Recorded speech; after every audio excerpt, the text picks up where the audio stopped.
We're here today for the trial of authors Martin, Kivlin, Palmer, and the second Martin versus Dr. Bogla's research class. I'll rise for the Honorable Judge, Seth DeVries.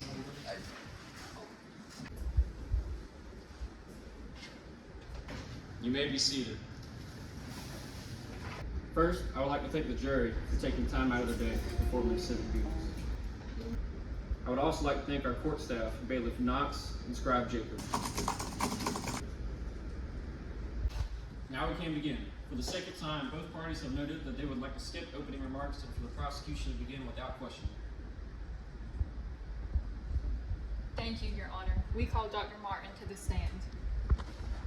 Which one? The second one.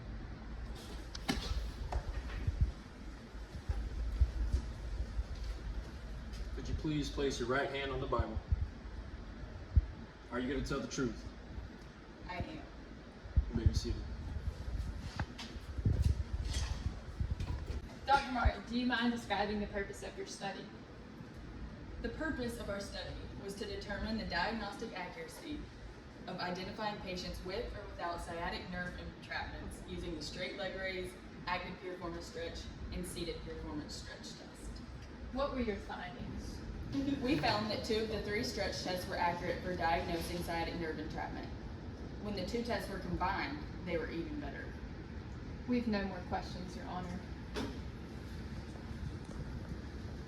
Honor. Defense. You may question the defendant. Sorry. Could we get a demonstration of these stretches? Yes, of course. Can I get a volunteer?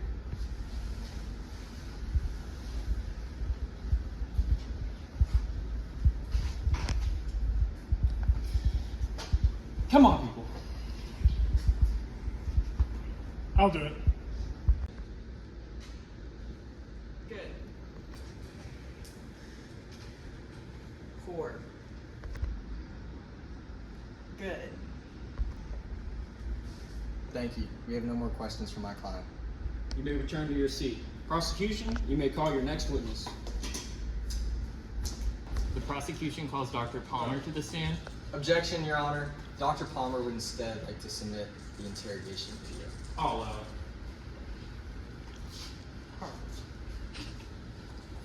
Oh no.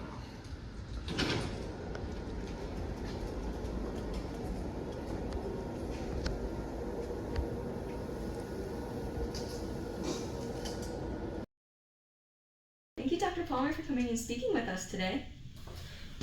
All right. Why were there more females than males in your study? Well, it's proven that females have more sciatic nerve pain than males.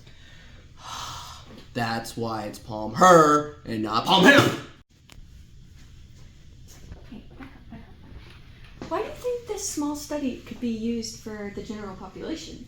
Well, our subjects range from ages 15 to 64, so we can apply to that population, but another study does need to be done to replicate these results and prove that this is a less invasive way to determine if there's sciatic nerve entrapment. Thank you. All right, I got this. Okay. How did you determine who would not be included in the study? Well, we had criteria that showed the people who had lumbosacral pain, and we found that out by radiographs, MRIs, and exams. Well, what do you got against the lumbosacral, huh? Well, we just wanted to bias towards sciatic nerve problems. How can you be so sure that it was the piriformis and sciatic nerve entrapment that was the issue? Yeah! How do you know? Well, a surgeon performed a sciatic nerve release and 100% of the patients reported resolved pain. Well, what about the radial nerve? No. Hey, what about, hang on, I have one more, hey! That's enough nonsense! No, I'm not done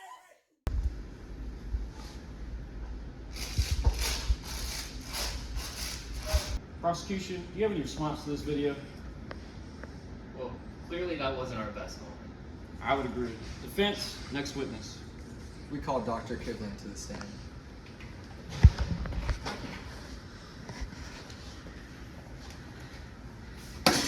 You swear to tell the truth, the full truth, and absolutely nothing but the truth. Mm-hmm. You may be seated. Dr. Kivlin, what was your role in this study? I performed all the statistical analysis. Can you specify which?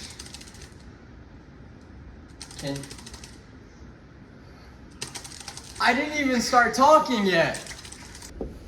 Order in the courtroom!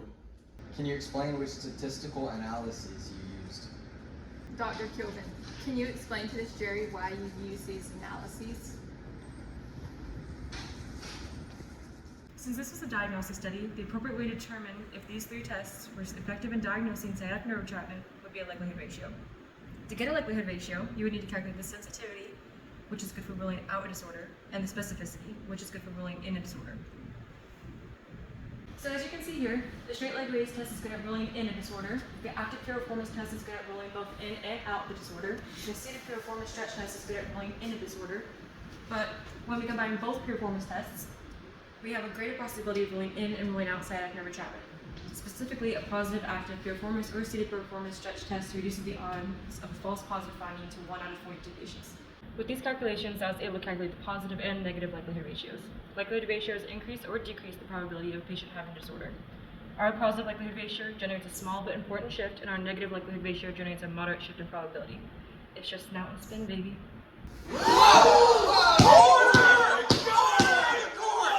Why did you use an odds ratio? The odds ratio shows that individuals with sciatic nerve entrapment are 42 times more likely to test positive than people without sciatic nerve entrapment. And why did you have such a wide range in your confidence intervals? Couldn't do any better. No more questions, Your Honor. You may return to your seat. Next witness. We call the other Dr. Martin to the stand.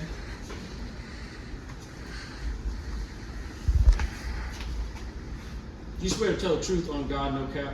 On God, no cap. You may be seated. Dr. Martin, what was your role in the study? I ensured that the study was not performed with any biases. Did any of the patients drop out of the study? No subject requested that the data be withdrawn from the retrospective study. What do you mean by retrospective study? All of the data was collected before we had the idea to perform the study. Was the study blinded in any way? Can't answer that. How were the patients chosen for the study? All of the patients and results were provided to us by a single surgeon, and all the subjects provided enough symptoms to need surgical intervention. Interesting. Do you believe that would show selection bias? Please, Did all of the patients undergo the same stretches followed by an endoscopy? yeah, they did. Have the tests been previously examined for reliability? Not all these tests. It's just something that needs to be further established. Who determined if the stretches yielded a positive result? Can't answer that. I'll ask again. Did the same person determine if the stretches yielded a positive result? Still can't answer that. Can you answer anything? What do you want me to say? I want the truth. You can't handle the truth! Order in the court! We're gonna take a little recess to let everyone cool down. This is not going well. I think we should call her. We need you here now. Don't worry, I got this. Dr. Martin, what color is your shirt? Salmon, What's your favorite baseball team? Braves, What's your favorite food? pizza. And did detection and selection bias occur? Yeah. Our work here is done, Your Honor.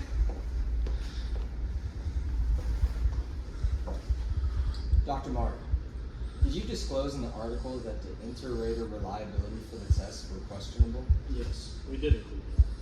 Thank you. No more questions. To go. The prosecution rests, Your Honor. Okay, we will now allow the jury to deliberate and reach a verdict. We've already To go. we find the defendants guilty. What was your reasoning for this decision? Although the study determined the active piriformis and seated piriformis stretch tests are valuable in diagnosing sciatic nerve entrapment, the limitations and bias of the study negatively affect the results. The subject population was very specific to those who have intense sciatic nerve pain, and therefore the results are not well generalizable to the general population.